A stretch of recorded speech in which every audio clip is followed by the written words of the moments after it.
بسم اللہ الرحمن الرحیم۔ محترم ناظرین السلام علیکم۔ میں آج اس ویڈیو میں زمزم کی کھدائی اور حضرت عبدالمطلب کا واقعہ بیان کروں گی۔ ناظرین، ویڈیو میں آگے بڑھنے سے پہلے اگر آپ نے ابھی تک اس چینل کو سبسکرائب نہیں کیا یا آپ اس چینل پر نئے ہیں تو ہمارے چینل اسلامک ٹاکس کو سبسکرائب کریں تاکہ آنے والی تمام ویڈیوز آپ تک پہنچ سکیں۔ ناظرین، ہمارے پیارے نبی کریم صلی اللہ علیہ وسلم کے دادا کا نام حضرت عبدالمطلب تھا۔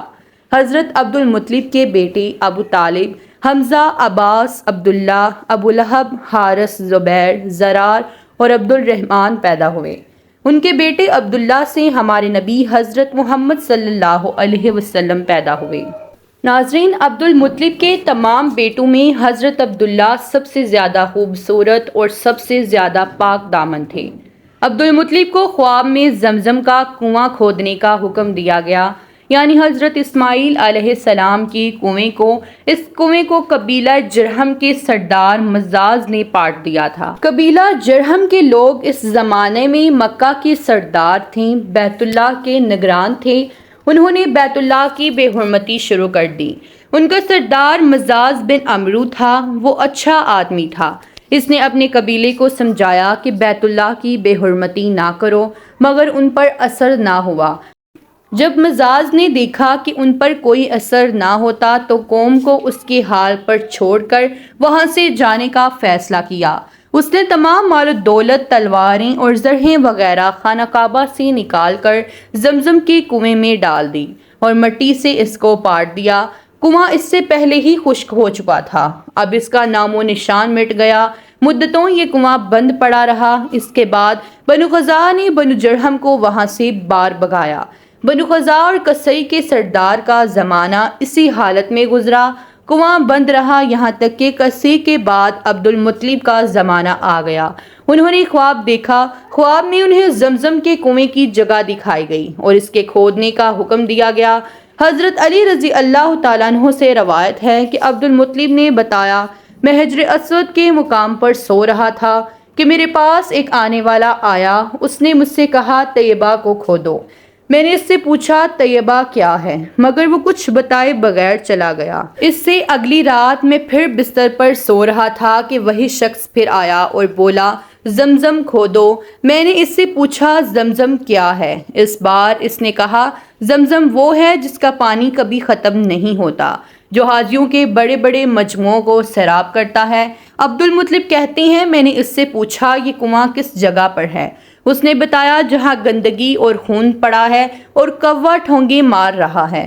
دوسرے دن عبدالمطلب اپنے بیٹے حارث کے ساتھ وہاں گئے۔ اس وقت ان کے یہاں یہی ایک لڑکا تھا۔ انہوں نے دیکھا وہاں گندگی اور خون پڑا تھا اور ایک کوا ٹھونگے مار رہا تھا۔ اس جگہ کے دونوں طرف بت موجود تھے اور یہ گندگی اور خون دراصل ان بتوں پر قربان کیے جانے والے جانوروں کا تھا۔ پوری نشانی مل گئی تو عبدالمطلب کدال لے آئے اور کھدائی کے لیے تیار ہو گئے، لیکن اس وقت قریش وہاں آ پہنچے۔ انہوں نے کہا، اللہ کی قسم، ہم تمہیں یہاں کھدائی نہیں کرنے دیں گے۔ تم ہمارے ان دونوں بتوں کے درمیان کنواں کھودنا چاہتے ہو جہاں ہم ان کے لیے قربانیاں کرتے ہیں۔ عبدالمطلب نے ان کی بات سن کر اپنے بیٹے حارث سے کہا، تم ان لوگوں کو میرے قریب نہ آنے دو، میں کھدائی کا کام کرتا رہوں گا، اس لیے کہ مجھے جس کام کا حکم دیا گیا ہے میں اس کو ضرور پورا کروں گا۔ قریش نے جب دیکھا کہ وہ باز آنے والے نہیں تو رک گئے۔ آخر انہوں نے کھدائی شروع کر دی۔ جلد ہی کنویں کے آثار نظر آنے لگے۔ یہ دیکھ کر انہوں نے اللہ اکبر کا نعرہ لگایا اور پکار اٹھے، یہ دیکھو، یہ اسماعیل علیہ السلام کی تعمیر ہے۔ جب قریش نے دیکھا کہ انہوں نے کنواں تلاش کر لیا تو ان کے پاس آ گئے اور کہنے لگے، عبدالمطلب، اللہ کی قسم، یہ ہمارے باپ اسماعیل علیہ السلام کا کنواں ہے اور اس پر ہمارا بھی حق ہے، اس لیے ہم اس میں تمہارے شریک ہوں گے۔ یہ سن کر عبدالمطلب نے کہا، میں تمہیں اس میں شریک نہیں کر سکتا، یہ مجھ اکیلے کا کام ہے۔ اس پر قریش نے کہا، تب پھر اس معاملے میں ہم تم سے جھگڑا کریں گے۔ عبدالمطلب بولے، کسی سے فیصلہ کروا لو۔ انہوں نے بنو سعد ابن حزیم کے کاہنہ سے فیصلہ کرانا منظور کیا۔ یہ کاہنہ ملک شام کے بالائی علاقے میں رہتی تھی۔ آخر عبدالمطلب اور دوسرے قریش اس کے روانہ ہوئے۔ عبد المطلب کے ساتھ عبد المناف کے لوگوں کی ایک جماعت تھی، جبکہ دیگر قبائل قریش کی بھی ایک ایک جماعت ساتھ تھی۔ اس زمانے میں ملک حجاز اور شام کے درمیان ایک بیاباں میدان تھا، وہاں کہیں پانی نہیں تھا۔ اس میدان میں ان کا پانی ختم ہو گیا، سب لوگ پیاس سے بے حال ہو گئے، یہاں تک کہ انہیں اپنی موت کا یقین ہو گیا۔ انہوں نے قریش کے دوسرے لوگوں سے پانی مانگا، لیکن انہوں نے پانی دینے سے انکار کر دیا۔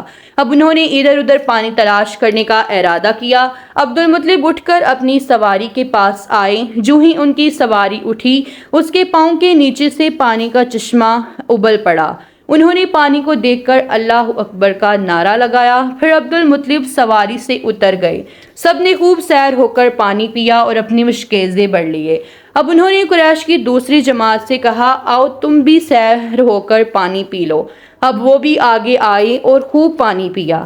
پانی پینے کے بعد وہ بولے، اللہ کی قسم اے عبد المطلب، یہ تو تمہارے حق میں فیصلہ ہو گیا۔ اب ہم زمزم کے بارے میں تم سے کبھی جھگڑا نہیں کریں گے۔ جس ذات نے تمہیں اس بیاباں میں سیراب کر دیا، وہی ذات تمہیں زمزم سے بھی سیراب کرے گا، اس لیے یہیں سے واپس چلو۔ اس طرح قریش نے جان لیا کہ اللہ تعالیٰ عبد المطلب پر مہربان ہے، لہٰذا ان سے جھگڑنا بے سود ہے اور کاہنہ کے پاس جانے کا کوئی فائدہ نہیں، چنانچہ سب لوگ واپس لوٹے۔